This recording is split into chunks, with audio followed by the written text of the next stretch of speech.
Yo, what's up? What's going on? What's good, everybody? We're checking in here live Sunday, May 12th, 2024, the Boxing Source podcast. And we got a number of things here that we're gonna try to get through in this particular podcast. You know what I mean? And just before I get started with the conversation or the topics for this week. Pretty much like this, last weekend, because of course I was, over in Las Vegas, during the weekend there for Canelo versus Munguia.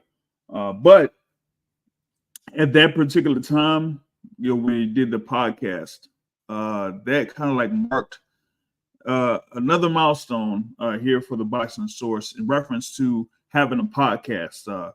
Whether it was through YouTube or before that through Blog Talk Radio.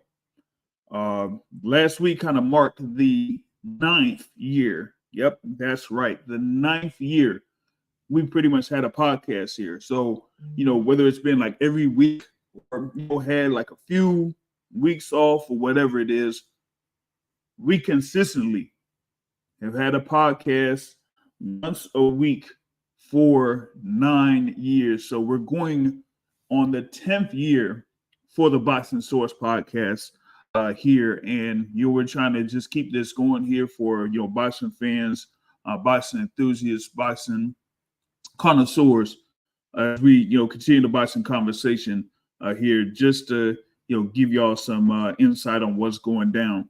You know what I mean? But, we're going to continue this, getting this going here, you know what I'm saying? And we want to, go ahead and start it off with what's went down over in Australia yesterday or whatever day it is we're in Australia at this particular point. Of course, it was like 12 p.m. local time in Australia. Was like, 12 a.m. over in the East Coast here, where you had the vacant IBF lightweights howl on the line. Vasyl Lomachenko versus Kambosos Jr. Of course, both of those guys former unified champions at 135 pounds. Vasyl Lomachenko losing to Teofimo Lopez, George Kambosos Jr. defeating Teofimo Lopez, and both of those guys also losing to Devin Haney there. So pretty much had like this round robin of fights over in the lightweight division, including these guys. And wanted to see what the condition or the level that Vasyl Lomachenko would be at this particular point of his career. Yes, he only had 20 fights in the professional ranks going into this bout against George Kambosos Jr. They're at 36 years old. But yeah, multi-division world champion. Wanted to, see if he could become undisputed at lightweight, but fell short against Devin Haney last year. Now he's, pretty much trying to get his way back to seeing if he could become undisputed at lightweight. He had like a fight, it's been a year since his last fight against Devin Haney, where he lost by unanimous decision. On the flip side, George Kambosos had won a IBF eliminator bout against Vasyl Hughes by majority decision last July, where, a number of people felt like Vasyl Hughes won that fight, which, has kind of like been the story there for George Kambosos for part of his professional career. He's had a number of close fights in recent memory. Fights against Mickey Bay, Lee Selby, and Teofimo Lopez were all split decision wins in favor of Kambosos. But having those two losses to Devin Haney in 2022, the close loss to close win against Vasyl Hughes last year. Now, kind of like puts him in there where, like people question where he's at in the lightweight division. You know what I'm saying? So when he went up against Vasyl Lomachenko, it was more about what condition Vasyl Lomachenko would be at going into this particular fight, because if he was still, a guy that, had good movement, was able to move his feet in and out laterally, side to side, that he wouldn't have that much trouble against George Kambosos Jr. And we pretty much seen that, especially after the first few rounds. First round, you kind of like see both of these guys kind of feeling themselves out. And George Kambosos had a dedicated plan and showed that plan on the first round, going right to the body. Like that was his strategy there, throwing right hands to the body, throwing the jabs and that type of stuff, but going to the body afterwards.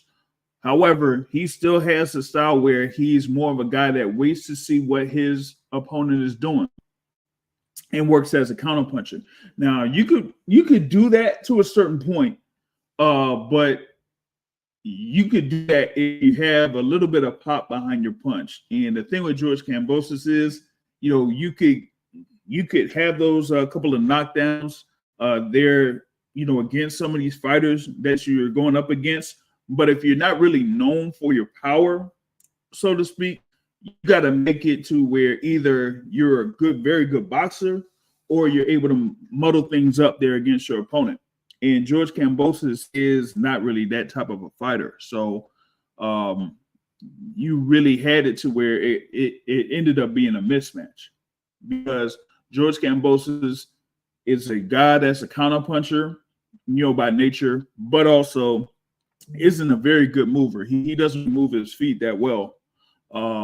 He's a flat-footed fighter against a guy in Vasyl Lomachenko that loves to move his feet, loves to set up angles by shifting, where he's going to be at there. And you've seen that over the course of this particular fight, where especially when Lomachenko started to throw the lead left hand against George Kambosos, that George Kambosos didn't have any answers for it.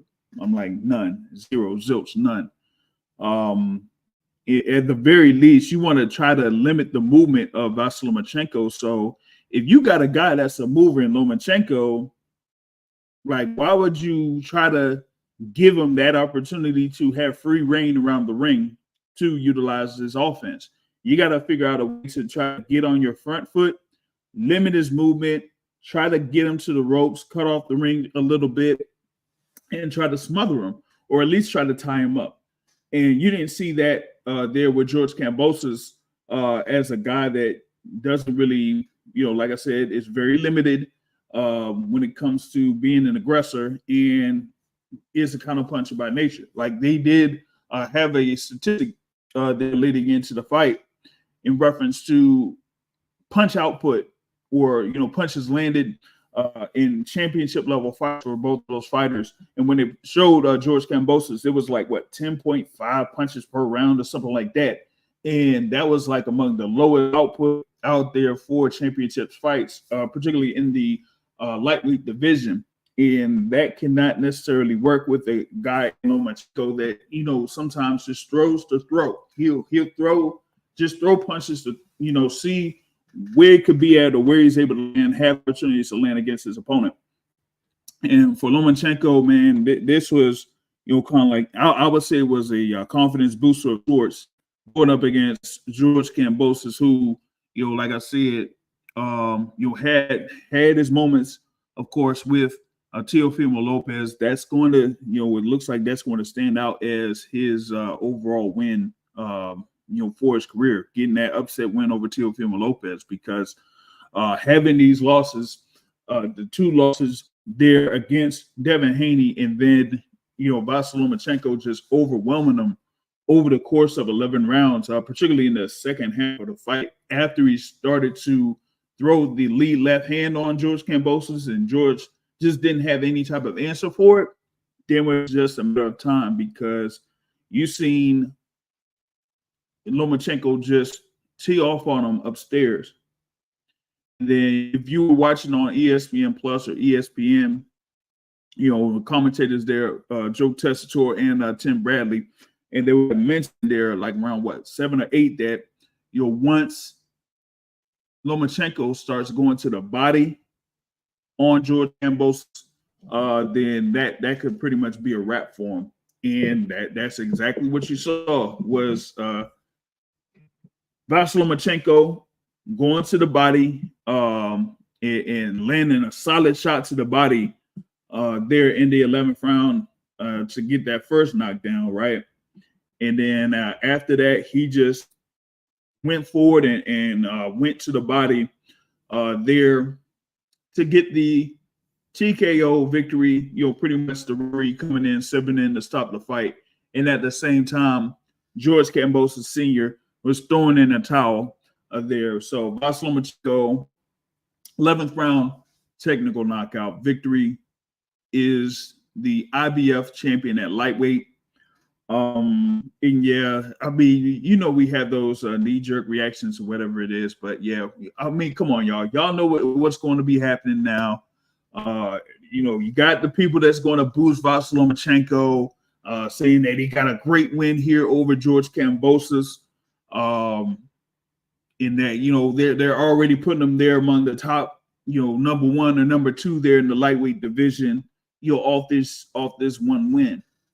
And I'm like, man, they gotta, slow down. Number one, slow down with all that. Slow down with him being, number one lightweight. Some folks are saying that Ring Magazine is going to put Lomachenko back in the pound for pound top 10, or ESPN is going to put Vasyl Lomachenko back in the pound for pound top 10. I'm like, come on, man. We got to stop with all that. Just hold off with all that for now, because we got to see what Vasyl Lomachenko is going to do here in the near future, right?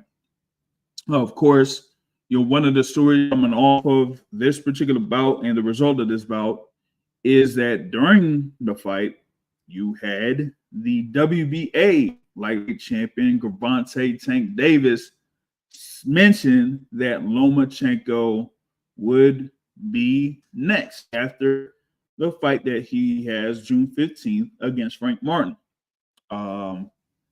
That is going to be something we're going to see how that develops. There's been some talk about, maybe Vasyl Lomachenko may not have any more fights left there under Top Rank. I'll have to, verify that or check that out or something like that. Maybe his manager, Elias Klimas, would probably have more insight as to the status of Vasyl Lomachenko. But, a lot of people kind of tied Lomachenko to having bouts against either Shakur Stevenson, who is a WBC lightweight champion, or who could potentially be the WBO lightweight champion in Emmanuel Navarrete. Navarrete is the super featherweight champion, WBO super featherweight champion currently, but he is moving up to face Denis Berinchyk that's coming up on Saturday. So if he wins that, he'll become the WBO lightweight champion, and a lot of people are kind of like tying him to facing Lomachenko instead of facing Shakur Stevenson, who is the WBC champion that has a fight in Newark against Artem Harutyunyan in July. So there's a lot to sort out there at the top of the lightweight division. But we have those notable fighters there at lightweight, where Vasyl Lomachenko, who is trying to become the undisputed champion at lightweight. He's never been undisputed champion. Never been undisputed champion in week. That's not in 126, not at 130, and not at 135. He's been unified at 135, but not undisputed. Come on, y'all. Let's get it right. So we have to see what will Lomachenko do next, but they're already kind of tying him to like fights against either Emmanuel Navarrete, as he's highly favored to win against Denis Berinchyk on Saturday coming up, or against Tank Davis, of course, who's the money man here, who is, as they say, the one. They say that he's the face of boxing or whatever it is.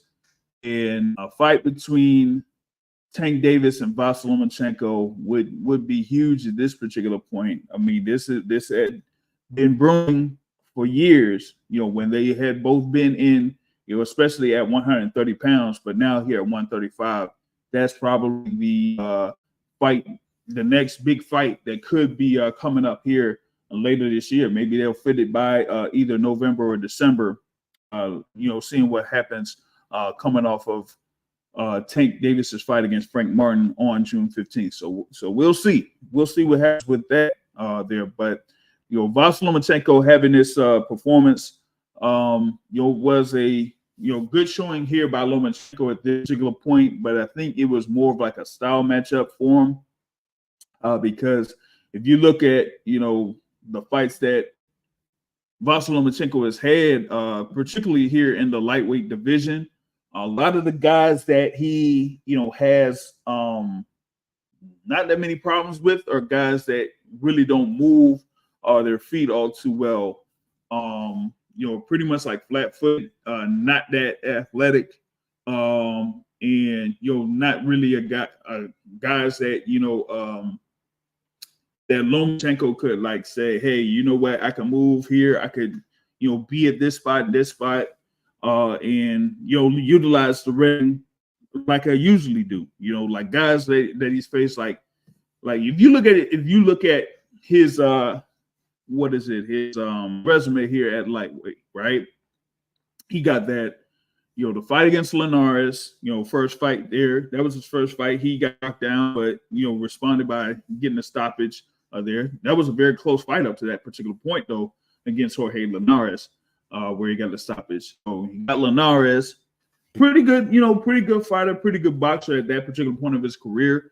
But Vasyl Lomachenko was able to get through that. Pedraza, Pedraza really is like a, to me at least, like a flat-footed type of fighter. You know what I'm saying? So that's what's up, man. Hey, shout out Bruce Gas, Boxing Gas and More. Was able to have a great conversation with Bruce Gas yesterday on his channel. So I'd like to know where Bruce, what did you think about Lomachenko's stoppage win there over George Kambosos, man? It's Sherrod Hall here on YouTube, or Shabbat Hall, excuse me.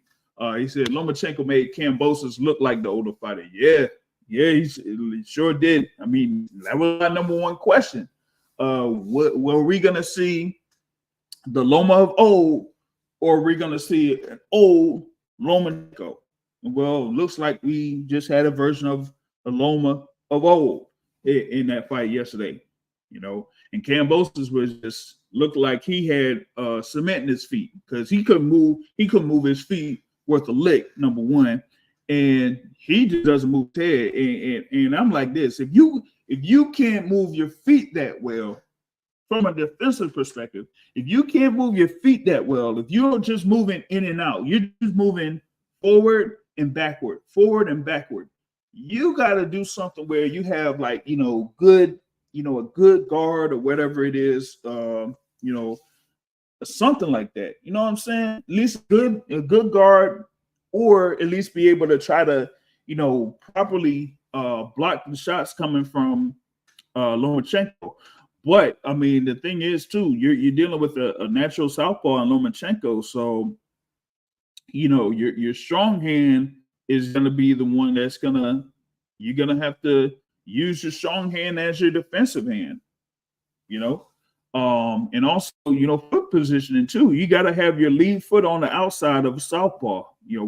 I've said this multiple times, when it comes to having these fights where you have a southpaw against an orthodox fighter.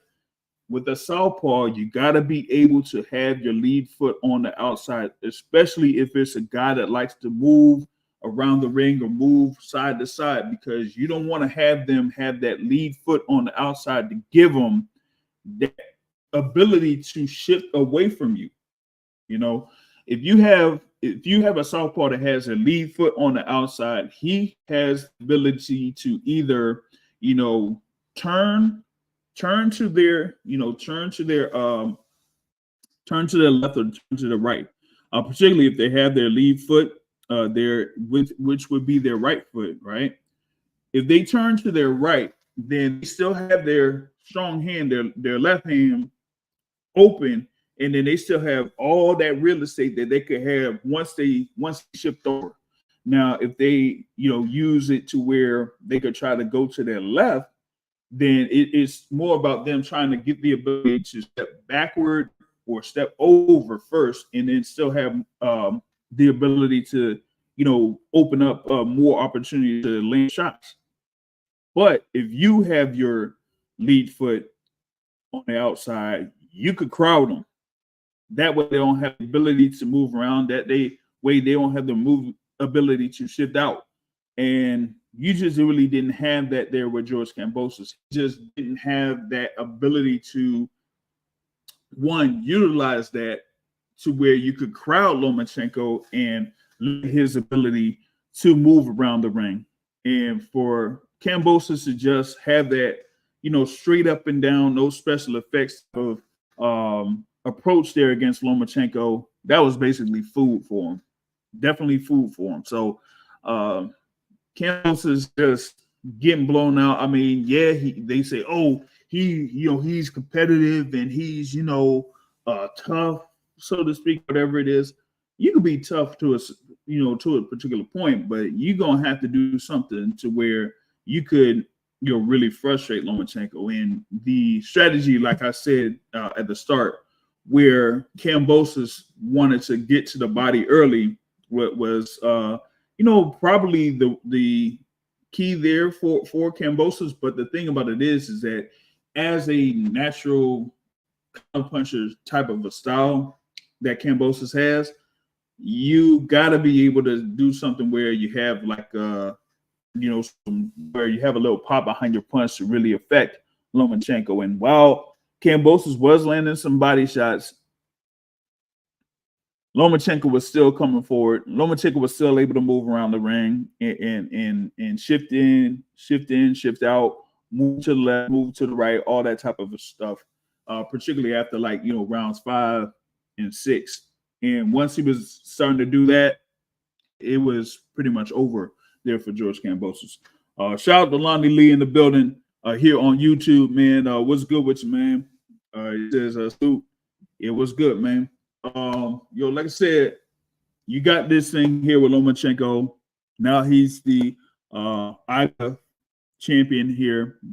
Now, what is it? 2-time champ at the lightweight division.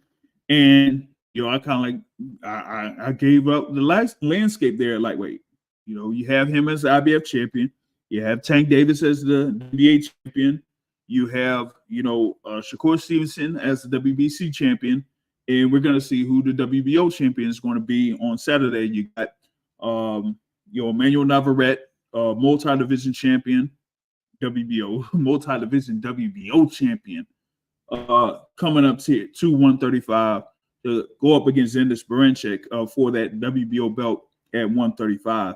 So we have that whole landscape out there, like I was saying before, Tank Davis is, looking at this and saying, hey, I want Lomachenko. And some of the folks that are on here, at least on YouTube, Lonnie Lee, I know you're, familiar with it and been on the Rise podcast or, Rise on YouTube, right? And, they kind of talked about this whole thing with Lomachenko, right? And, for some time now, they've kind of mentioned that Lomachenko would potentially be among the list of fighters that Tank Davis is going to be fighting. And it goes to, what I heard from Tank Davis and Coach Calvin Ford in the press conference that happened before Tank Davis's fight versus Hector Garcia. He said, like, the dog's out the cage. And what I meant by that is, like, all of the fighters that people have mentioned that Tank Davis should fight, he's going to be going at them. And I see that happening here. They kind of like, some people have mentioned that, this new deal that Tank Davis has now with Amazon Prime. All of those fights are going to be those high-profile fights that people have been looking for. So, you got this thing here, and Tank Davis said, like, Frank Martin's, the first guy on the list. And he's kind of like mentioned some of these guys, man. He's kind of mentioned Lomachenko. He's mentioned Shakur Stevenson. He mentioned Devin Haney. Potential rematch against Ryan Garcia. We'll see about that one. But also Lomachenko has been mentioned as one of those guys too. And it would be something if they're able to make this particular fight between Lomachenko and Tank Davis. And the thing with Tank Davis and Lomachenko is that, as storied of a career, so to speak, that Lomachenko may have, according to some people, even though he has 3 losses in 21 fights. That's a whole other story. But he's never been stopped. He's never been stopped. And the thing about it is, Tank Davis has one of the highest knockout ratios in the sport of boxing. And if he comes off of this fight against Frank Martin, if he gets a stoppage there against Frank Martin, that will have to wait and see what happens June 15th. And then goes into this next fight and faces Lomachenko. What if he would be the first man to stop Lomachenko? That would be huge. That would be huge there on Tank Davis's resume if he would be the one to stop Vasyl Lomachenko. So that remains to be seen there how that would go. Now on the flip side, you got George Kambosos. A number of people, have kind of like criticized George Kambosos, over his professional career. I mentioned it before. He's had a number of close fights, over the past 5 years. He had the split decision over Mickey Bay in 2019. He had the split decision over Lee Selby in 2020. And I watched that fight. I felt like Lee Selby was the one that kind of like pulled off that fight. One of those judges had George Kambosos 118 to 110. And I'm like, where in the hell you got 118, 110 in favor of Kambosos in that particular fight? I have no clue. But he was able to get that split decision win. And then you had the whole thing with Teofimo Lopez, that situation, because Kambosos came in there as an IBF mandatory. Teofimo Lopez had come off his win against Vasyl Lomachenko, and you had multiple delays in that particular fight. So you had Lopez, coming off that high and everything, but also, George Kambosos just coming in and taking full advantage of the opportunity there to get the win over Teofimo Lopez. So that's how George Kambosos was able to get the unified lightweight titles at that point.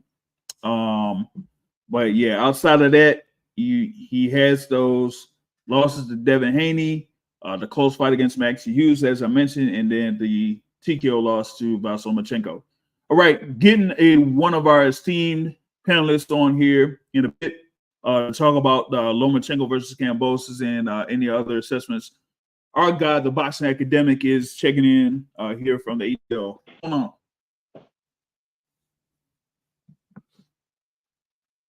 You said hold on? No, I said what's going on? Oh, not much. How you doing? All good, man. Just assessing that fight that happened yesterday, man. It just looked like a mismatch because you had Lomachenko being able to do what he wanted to do in the ring, and Kambosos being flat-footed is not a good look against a guy like Lomachenko, man.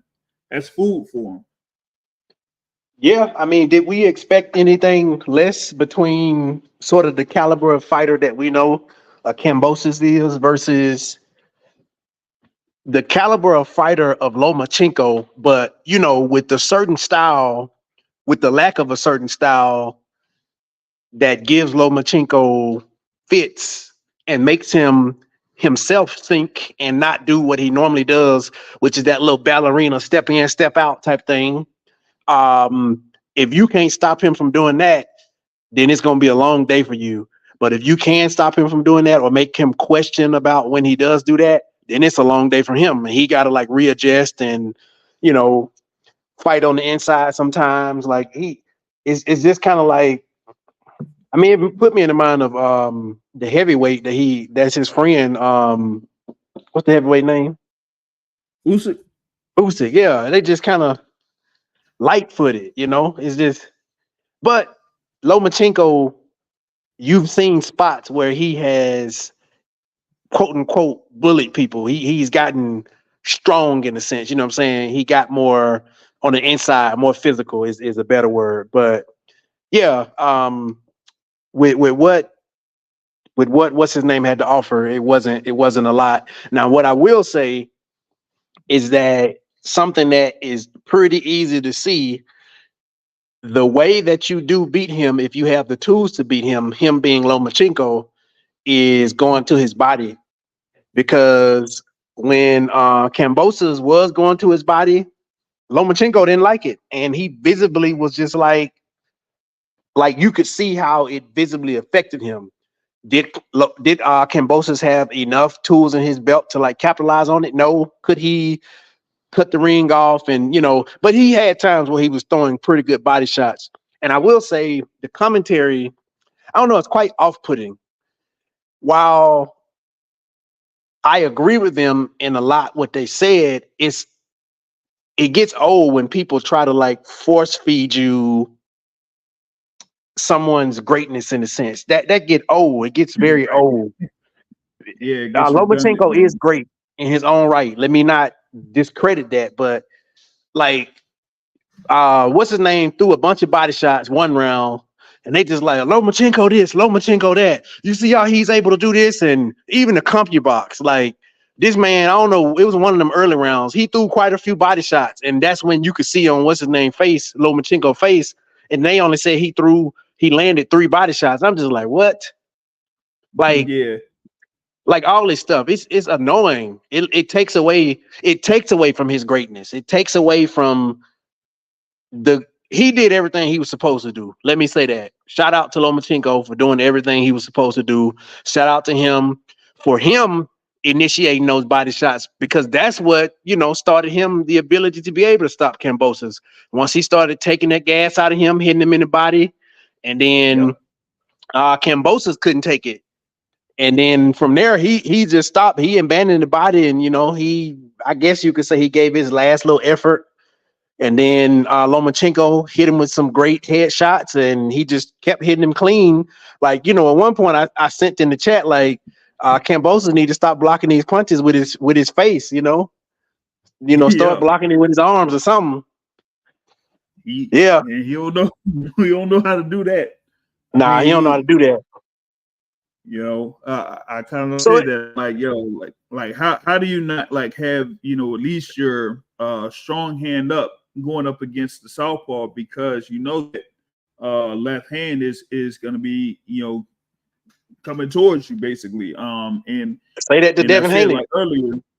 And I said like earlier when Lomachenko started to throw the left hand as the lead hand, Kambosos just didn't have any answer for that. So I'm like, man, it's going to be a matter of time before it's just when Lomachenko is going to take over, and like I said, from a style standpoint, Kambosos makes Lomachenko look very good. But when Lomachenko goes up against guys like a Devin Haney or, a Teofimo Lopez, or, even to the point of Jermaine Ortiz, who was kind of like giving him a little bit of fits. Like, he isn't quite as, so to speak, the Matrix or whatever it is when he goes up against guys like that, because isn't as dominant. It's not as dominant. Right. He's not as dominant, or he kind of looks, closer to being very good, but not like great against those guys. You know what I mean? So yeah, I feel you. I just wish because some people eat it up, right? The casual person probably eat it up, and the way with announcers, the way that they call a fight, it makes most people have that same mentality most of the time. Like, if they call in a fight and how the announcers call it, more people will have that same mindset, just because it's like the art of suggestion. And if somebody's like, oh, land in the left hand, land in the left hand, watch his left hand, land in the left hand. You know, that's what people gonna notice and pay more attention to. I just think it takes away from his actual greatness when, like, you can call a fight, but just, you know, stop doming the man up. You know, it just I don't know, man. That's the shit that make you not want to like listen to the commentary and cut the dang commentary off. Lomachenko did his thing. He was in front of somebody that was gonna make him look good. He stopped the man. He did exactly what he's supposed to do. So that's not his fault. But it just, I don't know. It's disheartening. And the thing about this is that I've kind of like seen a couple of examples where, commentators, those in particular there for ESPN, will kind of like say that for other fighters. Sometimes within the fighters within, top rank or whatever it is. But when it comes to Lomachenko, they don't really do that. So it's like you can't like give. Say what? They say what? Like let's say, for example, like if you have like here in this instance, it was like a style mismatch, right?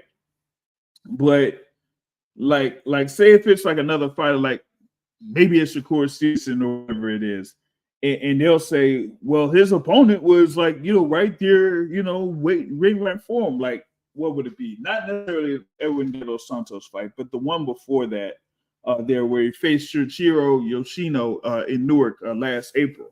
Like they would come, maybe they would say like, hey, Yoshino is a guy that's like, right there for him, where Shakur Stevenson will be able to take advantage of everything. But it's not like they kind of like say, hey, Shakur Stevenson is this and that. They would say that if they could like match him up against certain fighters, but they don't say that like, say, if they match him up with a Lomachenko or anything like that. You've never really heard that out of the announcers out of Top Rank in comparison to when they talk about Lomachenko against like other guys within their division.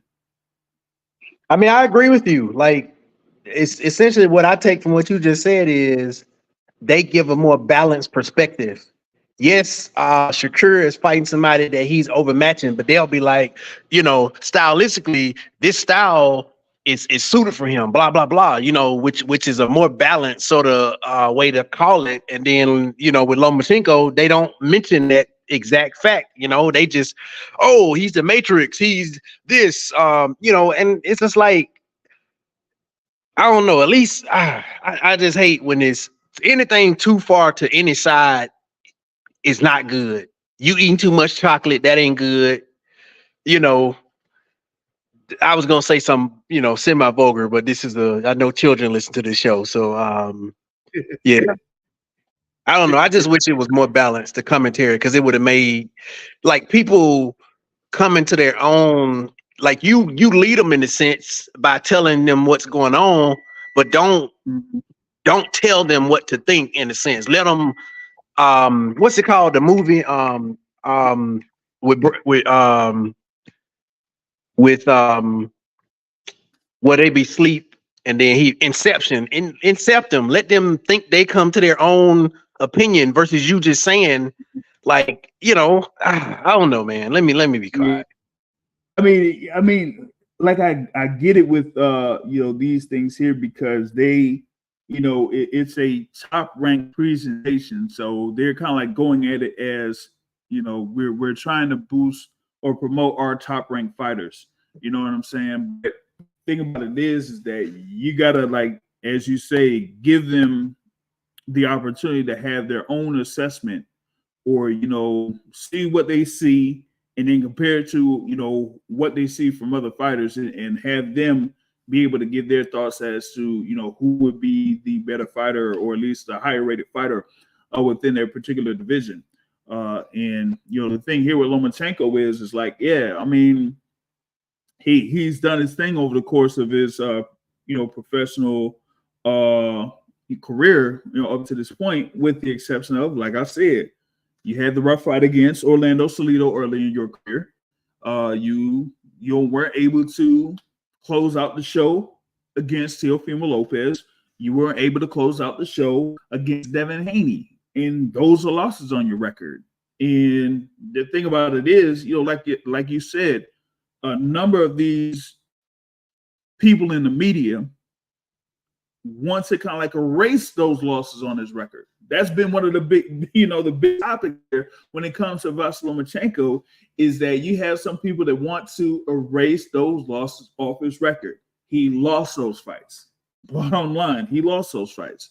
And so it's like they do that on one sense, and then on the other sense, they kind of boost the number of the wins that he's had over his pro career, like they're, all-time great wins or something like that. Like I can't necessarily, buy all of that. You feel what I'm saying?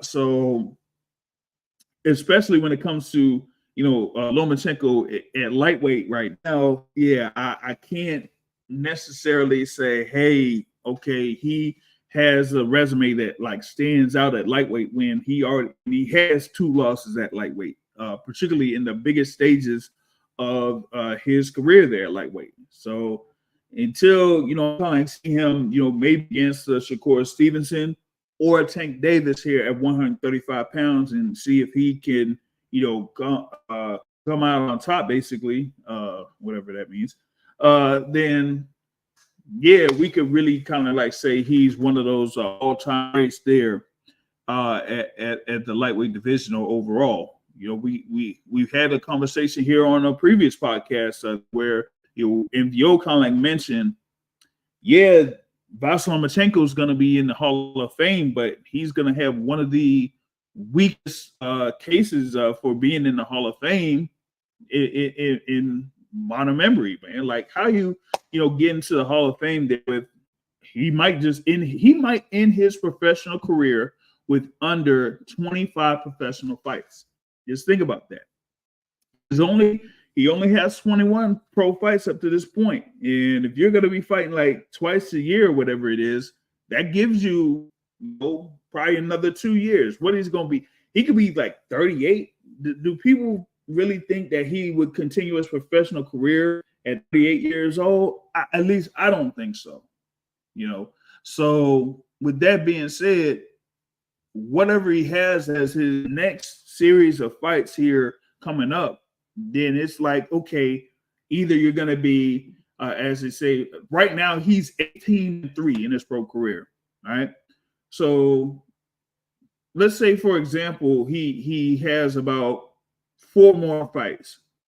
What if he ends, with, let's say, 3 wins and 1 more loss? So he could be 21-4 in his professional career. And depending on who he fights, who he beats, and who he loses to, how would that look as far as like a Hall of Fame resume when it comes to a professional career? I'm not all too certain about that. Now, if he ends up being like 2 wins and 2 losses, then be 20-5 in his professional career, how would someone kind of like say that is a Hall of Fame career?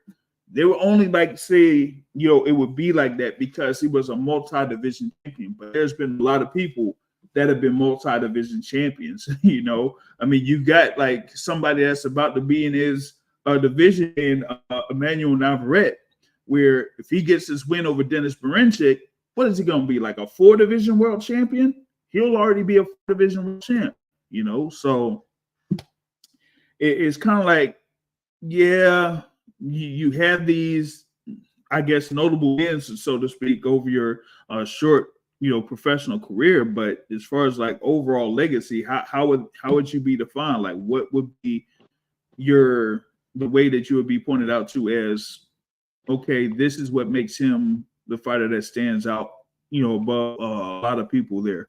You know what I'm saying? What I do know, comparing him to Ryan Garcia got the best win between both of those 2 guys. And Ryan Garcia ain't nowhere near in terms of talent as he is. Right. Maybe not. Yeah. Maybe not. Because Ryan has he do a lot better than what people give him credit for. Because even in the Tank fight, I mean, he was giving Tank fits at some point. Especially early in that fight, yeah, he was giving Tank some fits, but he ended up, losing and getting stopped in that. But as you said, as of right now, he has that win over Devin Haney. So that's something that Vasyl Lomachenko can say that he has, And with that being said, like I don't know what else would be left here for Lomachenko. He's not moving up to 140. He's gonna be staying there at 135. That's going to be his career. And the thing is like, well, regardless of what his status could be, whether he would still be under Top Rank or not, like the fights that they're kind of like tying them into their lightweight are Manuel Navarrete, Shakur Stevenson, Tank Davis. And so that's like 3 fights right there. So, maybe he could end up 3-0, 2-1, 1-2, who knows? But if he has something where he's like, 1-2 in those 3 fights or whatever it is, then like I would kind of, view his overall pro career with a little bit of doubt. You know what I'm saying? So is he too big to fight anyway? I mean, I would say so. The thing about it is, like, I've kind of said this for a while when it comes to Lomachenko, is that like, lightweight is his absolute limit, and that his frame is not really all too conducive of being there at lightweight. So, but I mean, he's able to stay there solid at 135 pounds, and he's been like that for a while. So, yeah, I would say like, at least at this point at 36, yeah, he's kind of he's too big for Nayo anyway. I know that a number of people try to tie Inoue to Tank Davis, and I say like there too, like Tank Davis is too like he's too big for the thing there for Nayo Inoue at this point, So I just don't see Inoue going up to 3 weight divisions. Like he's still their undisputed champion at super bantamweight, and he's saying he has like 1 or 2 fights at super bantamweight defending that undisputed title there. So if he has another couple of fights there, he's over 30, and then he'll have fights there at 126. And I really don't see where Inoue would kind of like fit in to potentially have a fight at 135 or maybe 132 pounds or anything like that against anybody at lightweight. I just don't see it, So there's that on that front. I was mentioning the whole thing with Lomachenko's potential opponents. You got Kambosos, and we see where Kambosos is at his pro career. 21 wins, now 3 losses. They're getting stopped by Lomachenko, getting blown out there by Lomachenko within under 11 rounds. So and I kind of mentioned this. I said, well, let's see what his promoter there, Luda Bella, will kind of like do his point with Kambosos, because I mean he's been able to have these opportunities here to either fight for these world titles or being top fights there in the lightweight division. But let's see what's next for him. I'm saying maybe if they continue to work with Top Rank, maybe they say Kambosos versus either Raymond Murataya or Keyshawn Davis. That could be the 2 potential matchups out there in the lightweight division for George Kambosos Jr. So we'll see how that goes on that one. But yeah, that was my overall assessment of that particular fight. And as I mentioned before, Tank Davis mentioned the name of Lomachenko. I'm saying after June 15th, if he gets that win there against Frank Martin, if he gets a stoppage win against Frank Martin, then that would make the fight between Tank Davis and Vasyl Lomachenko huge. And I think right now is the best time to try to get at Vasyl Lomachenko. as I said before, I think it would be something for Tank Davis to not only beat Lomachenko, but get the stoppage over Lomachenko, and kind of like say this kind of like stamps me as the number one guy there in the lightweight division, because I feel like it would probably be more likely that Lomachenko gets in there with Tank Davis, given the financial situation and everything like that, than against, say, Shakur Stevenson at this point.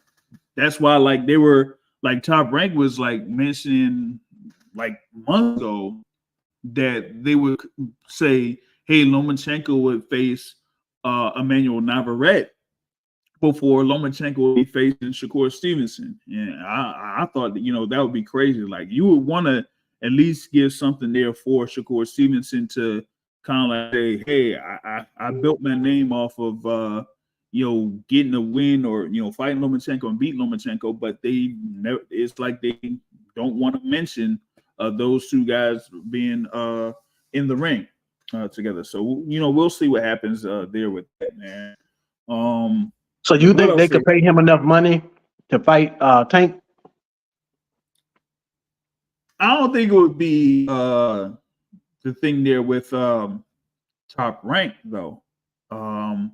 I think it would be more of what Chime Boxing does, or what is it, TGB Promotions does, or whatever. But you got Tank Davis. He works there with of course, like Heyman Boxing, TGB Promotions, Tom Brown, but he also has his own promotional company, so he's getting money multiple ways through his fights now at this particular point. So as long as he has that that level of interest, that level of attention, then all of his fights are going to be big fights and whatnot. So I don't think Top Rank would kind of like have anything to worry about in that particular sense. And then the other thing was, and this was kind of like raised up recently, maybe Lomachenko might not be under Top Rank after the fight that we just had. But that would have to, like, I would have to confirm that, either through Egis Klimas or what's going on from previous stories involving Vasyl Lomachenko. But if he is not going to be with Top Rank after the fight, then yeah, that kind of like opens the door for a fight between Lomachenko and Tank Davis there, because that would kind of like make things easier, so to speak, to make that fight happen. Because in the past we never never had that fight. I know that there have been some fans that have kind of like mentioned, oh, that fight could have happened, but such and such didn't want it, or whatever it is. I'm like, well, no, they never really entertained it on that side or either side. And the thing about it is like, at least for Lomachenko's case, when both of them were at 130 pounds, they didn't have anything where they would try to make that fight, because Lomachenko was just going through the fighters that he went through at 130. And I'll verify this here. At one point I'm like, hey, look, I don't think Lomachenko even he didn't unify 130 pounds. He didn't. He was just a WBO champ at 130 and had like a whole bunch of defenses there, at 130, and never unified. Never unified at 126. Never unified at 130. 135 was the only time where he had been a unified champion. So I'm like, I don't know where they would kind of like say like, hey, Tank wasn't, going after Lomachenko at that point, or Lomachenko wasn't going after Tank at that point. And there have been,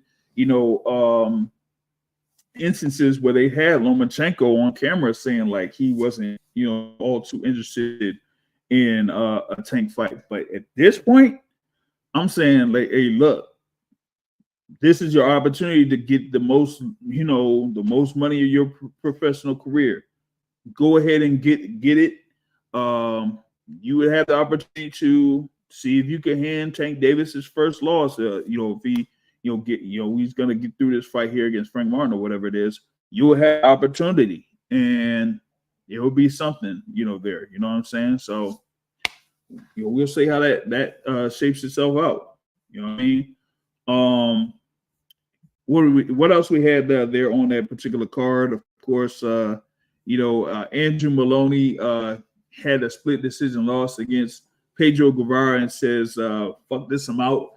He's saying that he's retiring after a split decision loss to Pedro Guevara, but Guevara just had a dedicated attack and was more consistent over the second half of the fight. That's pretty much what was the difference there in that fight. And then the other story of that fight card was when they had the co-feature bout in the women's bantamweight division with Nina Hughes versus Chanika Johnson, and it went through the full 10 rounds. And the announcer there had it where it would be a majority decision, and he announced the winner as Nina Hughes, and that was basically a Steve Harvey moment. And he said, "Oh wait, my bad. No, I got that wrong. The winner and the new champion is Chanika Johnson." I was like, "Oh my!" That was the craziest thing there. But that ring announcer was on one pretty much the whole night. Like he even was, saying some like the way that he announced the decision for the Maloney Guevara fight was kind of crazy too. So it was like, man, what is this dude on? I had no idea, but yeah, he messed that one up, really bad on that. So that was kind of like the whole gist of what went down there over in Australia yesterday. Now looking ahead, we got, of course, the undisputed heavyweight title bout coming up. Finally, we have the undisputed title fight coming up. Tyson Fury versus Oleksandr Usyk, both guys undefeated. Oleksandr Usyk has the opportunity to become two-division undisputed champion and probably have one of the better resumes out there for being at cruiserweight and at heavyweight. And for Tyson Fury, he would have these key wins over Deontay Wilder and Oleksandr Usyk if he gets the win over in Saudi Arabia, man. It's going to be very interesting. One of the other things that's notable, at least for Usyk's part, is that he's there at 37 years old. He's 21-0, 37 years old.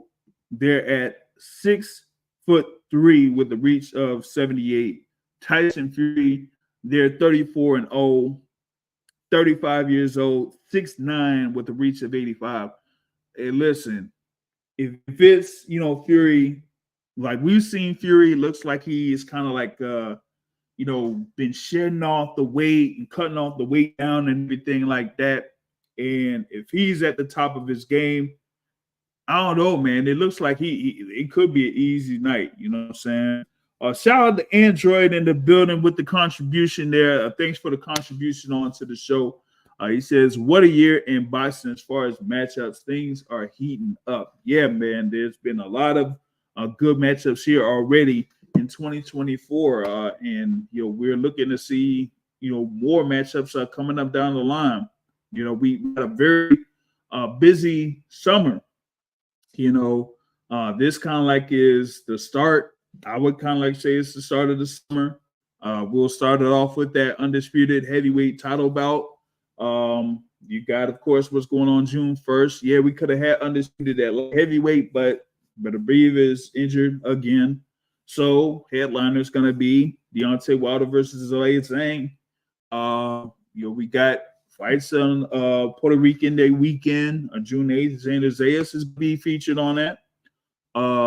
What else we got, man? We got, like I said, June 15th, Tank versus Frank.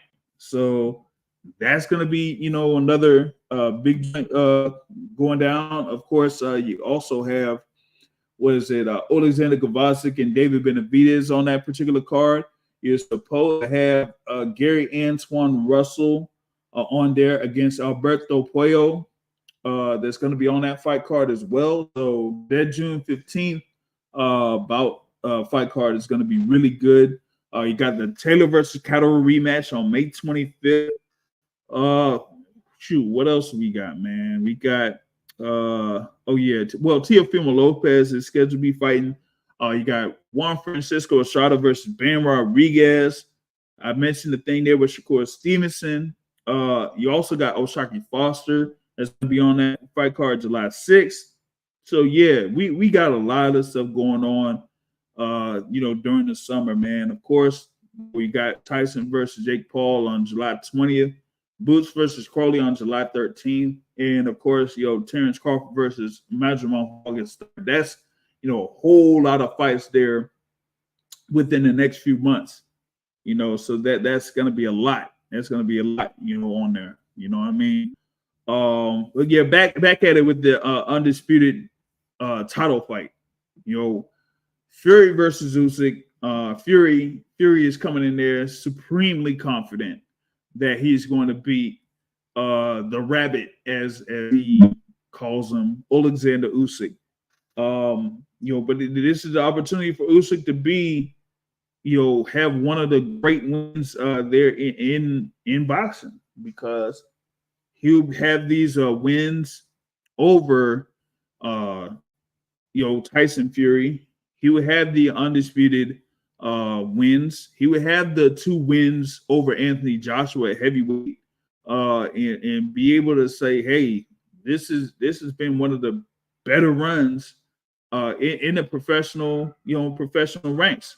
I said that if he gets this win, people will kind of like mention Usyk as one of the best fighters that we've had in the past 25 years. And that would be something there from a legacy standpoint. But I kind of like say, if Tyson Fury is at the top of his game, he shouldn't have that many problems with Oleksandr Usyk. I know that Fury has had a history of issues against fighters much shorter than him.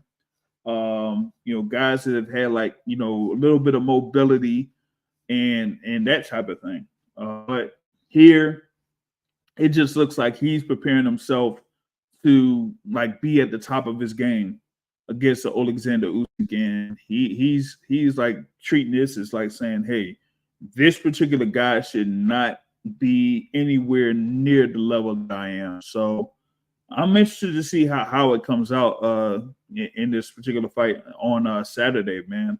Box Academic, what's your assessment of this upcoming fight between Fury and Usyk? You got it. Fury better not lose this fight. That's all I know.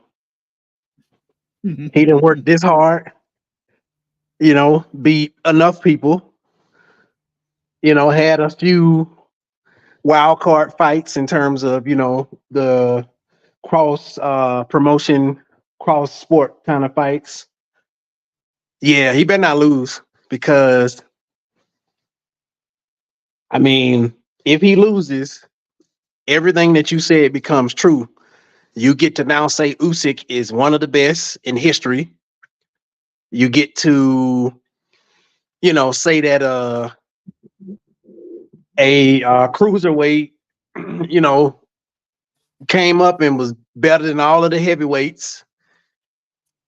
I just, he's good, right? He's a great fighter. He obviously deserves to be in the Hall of Fame, and he will be. But in terms of the story of the heavyweight division, the sport of boxing, I don't think that him winning, take this with a grain of salt, it'll be more of a black eye to heavyweight boxing. I feel you. Up to a certain extent. The thing with the heavyweight division, it's at its highest when it's a guy that is well known within the U.S.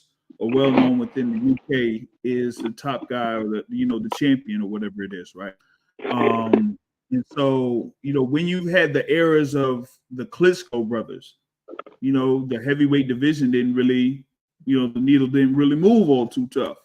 So here you would have an opportunity where you'd have another guy here, well, either Ukraine and Oleksandr Usyk, that could potentially be the undisputed champion.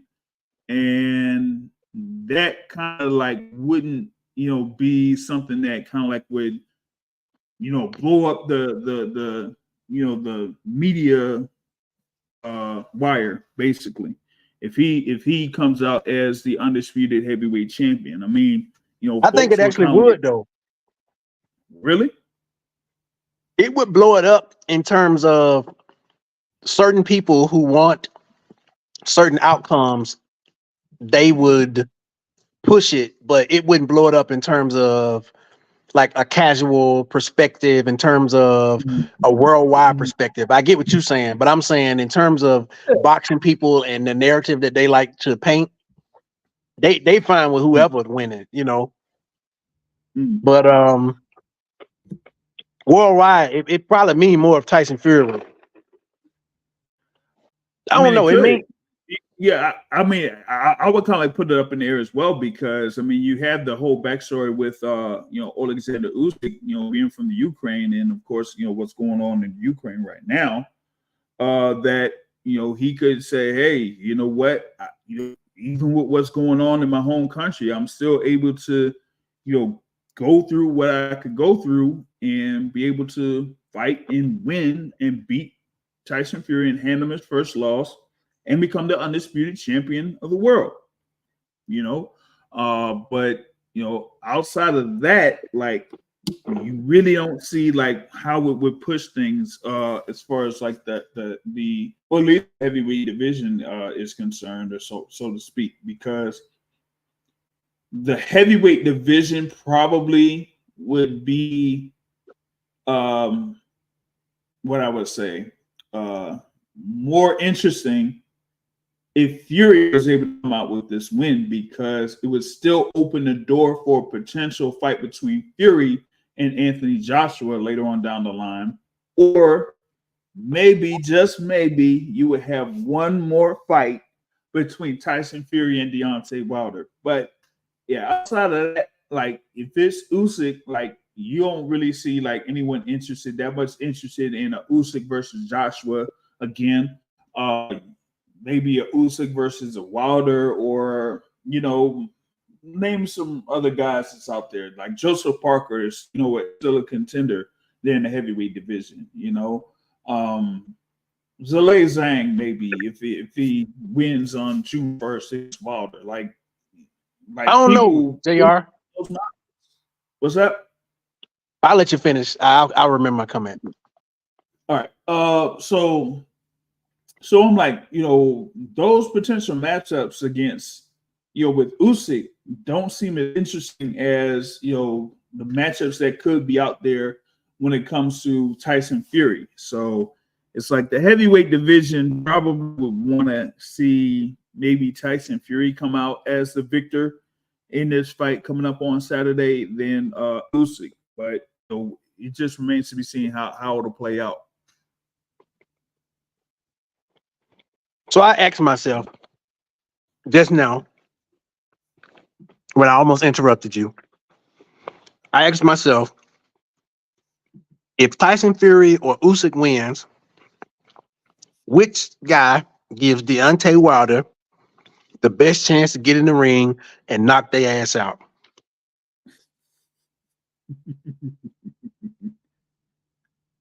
And I can't say it's Usyk.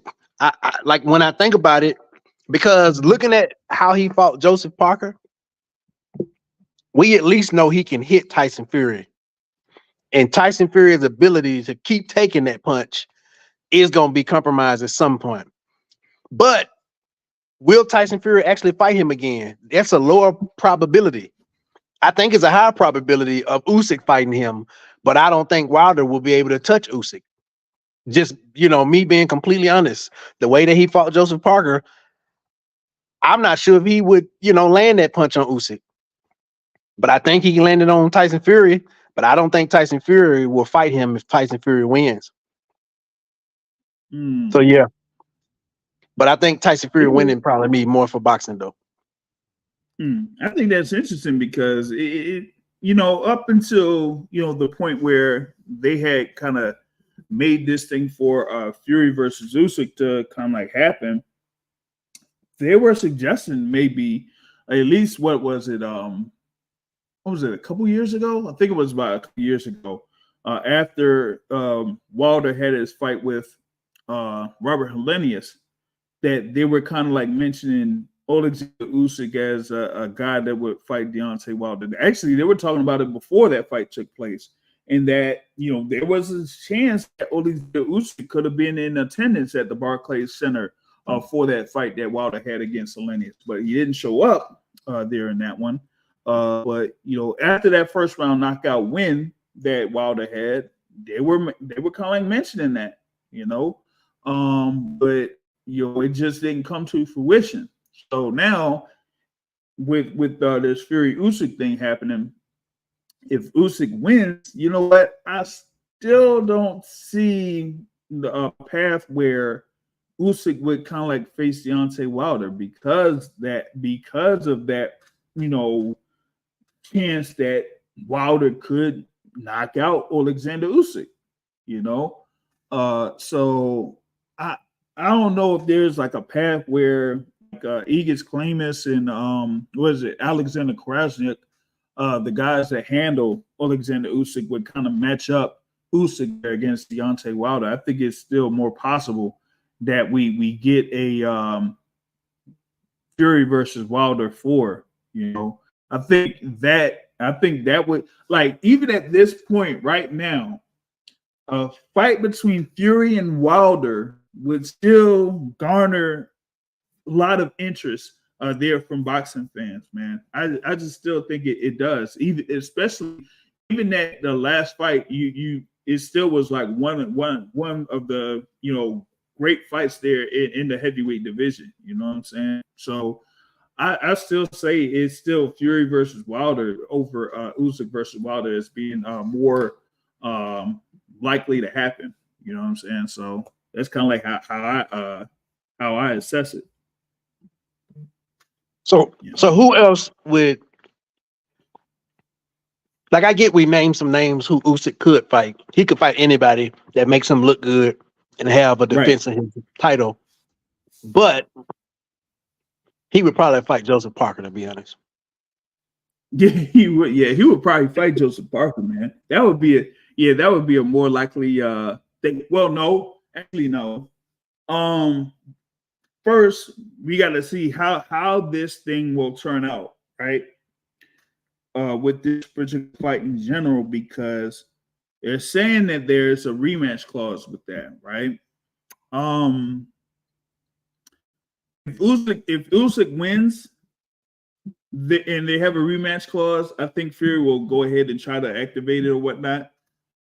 But if Fury wins, then especially if he ends up stopping Usyk, I don't see where there would be a rematch in this one.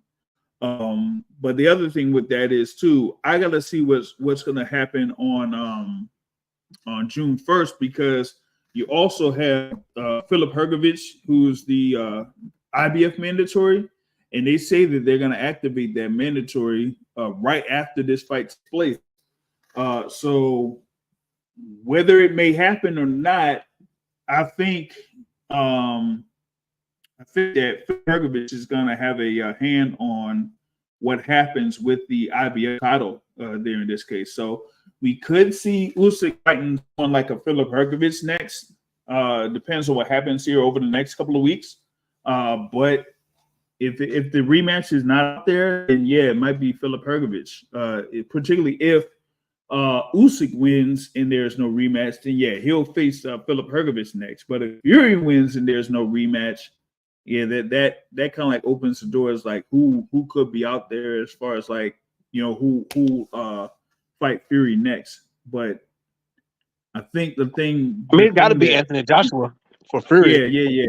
That's going to be the end game. But I'm telling you, these next 2 weeks in the heavyweight division are going to be really huge as far as like what could potentially happen there by the end of this year, by next year, because you could have it to the point where, especially Wilder beats Zhang, that we could have Wilder. Like I said, we could have Wilder versus Joshua at the end of the year.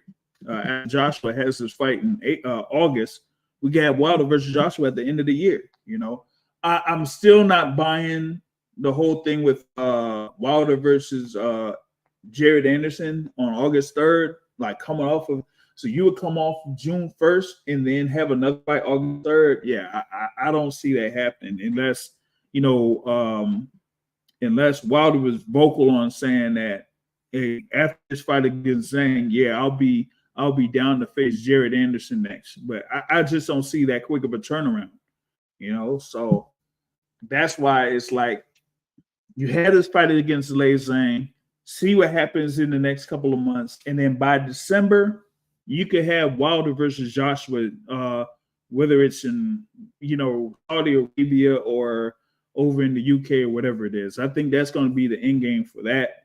And then I think that would kind of like make the way for a Fury Usyk rematch if they're going to go forward with that Fury Usyk rematch. And then you'd have the winner of those two fights fight each other in 2025. That's what I'm saying. Man, I need my boy Wilder to put it together so he can knock somebody out, get back on his knockout streak, and then finish up his story redemptively by knocking two people out and getting back to, well, three if you count Zhang, and getting back to the belt, you know, and saying that he become a champion again, and hopefully for undisputed. That would be a beautiful story, considering everything else in his story. You know, everybody got some adversity, but when they make that, you know, biopic, him knocking Joshua out and getting a title fight with one of them two, Usyk or Fury, and then knocking them out would be a great biopic ending and a very redemptive story so he can retire and go and act and do whatever he want to do. So I'm speaking it, believing it, receiving it type of thing. But we got to put it together. We got to put it together. Throw some more jabs. And I don't know, man. Well, yeah, I mean, yeah, he does have that opportunity right in front of him right now. I mean, the blueprint is pretty much right there, where he could, you know, like I said, take advantage of what could happen here against Lei Zhang, and then see about lining up that for Anthony Joshua at the end of the year. And if he gets through that, then he'll have the opportunity to, you know, fight for the undisputed title in 2025. You know, but it's just about, you know, just putting it all together, because I mean, here we was in the last fight against Joseph Parker, and we heavily favored Deontay Wilder against Joseph Parker, you know, going into that fight, and he has that particular performance that he did. So it's like we don't know what the state of Deontay Wilder is at this particular point. He did say, like, recently, what was it, on Instagram, that he's, you know, like everything is pretty much like A-okay. All the distractions are out of the way at this particular point, and that he's going into his against Lang with, you know, a clear mind and all that. So I mean, that remains to be seen how that's going to work out for him. But he's pretty much like going to be on his way out there to Riyadh, you know, for that fight card here coming up June 1st. But we'll see how he fares. And the way that it seemed like the Saudis work, all Wilder got to do, knock this dude out. You know, he ain't necessarily got to look good per se, but he just need to knock the dude out, make people stand on their feet, scream, and then they will probably get him a Joshua fight. Joshua will be favored for rightful, you know, reasons. But the fan of me, I still, you know, have hope that the home team will be perfect for, you know, 1 second and land on Joshua chin, and, you know, he gonna take some punishment. So, you know, if he do fight Joshua, he probably ain't got too many fights after that one. So, yeah. I mean, yeah, that's the thing about it. I mean, he's, you know, up there in age, but I mean, so is the late saying. I mean, he's there at like 41 years old himself. So it's like, Yeah, a lot of these guys, don't necessarily have that much, that many years left in their pro careers, man. Like the youngest, well, I say the youngest guy that's out there around this age group is actually Joseph Parker. That's either is a world champion or a former world champion is Joseph Parker at 32. Like even AJ is older than the Joseph Parker at this point. So I'd like to see how this turns out here within the next 6 to 12 months in the heavyweight division. But yeah, it all starts with what happens May 18th for Fury and Usyk, and after that, it's going to shape up what happens to the rest of the heavyweight division. It's going to be like a domino effect there. So we'll see. But with that being said, I still feel like if what's his name, if Usyk win, that's a quicker route for Wilder to get in there. If Wilder knock what's his name out, well, you said it's a rematch, so never mind. So either way, he would have to fight Joshua. So never mind. Yeah. So that's why I put out the tentative schedule out there for him from now until 2025. That would kind of like be his list of opponents there to try to get back to or get to undisputed, is to have the fight against Zhilei Zhang and have the fight against Anthony Joshua, and then whoever comes out with from Fury and Usyk, that would be his opportunity to become undisputed champion. So that's how that goes. But that being said, that's over 80 minutes here on this particular podcast. Pretty much will bring it to a close. Tomorrow won't be going live. Can't go live tomorrow. There will be the New York press conference with Mike Tyson and Jake Paul, and then also you're going to have the Katie Taylor and Amanda Serrano a rematch. That's going to be part of that card on July 20th at the AT&T Stadium in Arlington, Texas. We're going to have that press conference that is scheduled for 5:30 p.m. Eastern time. Hopefully it'll start on time. But I'll be out there for that. See what content I can get for that. No, can't go live. They said can't go live, so won't be able to go live. And we'll have some more content for you here on the Boxing Source. I'll be sure to check out the interviews that we have had over the past couple of days. I was able to talk with Floyd Schofield Jr. and Floyd Schofield Sr. yesterday. Also, had the interviews there with Cody Crowley and Juan Boots Ennis, as they will be fighting on July 13th in Philadelphia, and also chopped it up with Sugar Shay O'Shea Jones while I was out there in Philadelphia on Friday. So y'all be sure to check that out on the YouTube channel. Be sure to subscribe if you haven't done so already. And we'll be back at it with the midweek report on Wednesday, scheduled for Wednesday, 7:30 p.m. Eastern time, and of course the weekly Boxing Source podcast Sundays, 7:30 p.m. Eastern time. And like I said, at the end of every show, folks, point of boxing is not hit and not get hit, not the same trade. I'm out, y'all. Have a good evening, everybody.